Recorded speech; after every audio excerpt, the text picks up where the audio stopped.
ஒரு அழகான பஞ்சு போன பூனை தனது அம்மாவுடன் ஒரு அமைதியான கிராமத்தில் வசிச்சு வந்தது. தினமும் பூனை தன் அம்மாவோட சேவலோடு சிரித்து விளையாடும். அம்மா அவளை முத்தமிட்டு பாசமாக வளர்த்தார். ஒரு நாள் திடீரென பூனையின் அம்மாவுக்கு உடம்பு சரியில்லாமல போனது. வாய்ப்பே இல்லாமல படுக்க பிடிக்க நேர்ந்தது. மருத்துவம், மருந்து, சாப்பாடு எல்லாம் பெரிய சிரமாகியது. அந்த நேரம் தான் பூனை தன்னுடைய அன்பையும் தைரியத்தையும் தூக்கிக்கிட்டு நிலத்துல வேலை பார்த்தது. மற்ற வீட்டுல பாத்திரம் கழுவியது, காய்கறி அழைத்து சென்றது. ஒரே நாளில பல வேலைகளை செய்தது. கைப்பற்றிய பணத்தை சேமித்து வைத்தது.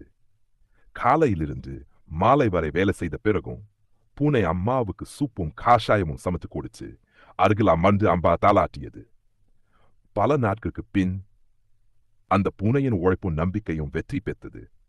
அம்மாவின் உடல்நிலை மெதுவாக மேம்பட்டு நிமிர்ந்த அம்மா தன் மகளை கட்டிணைத்து கண்ணீர் விட்டு சூறினார்.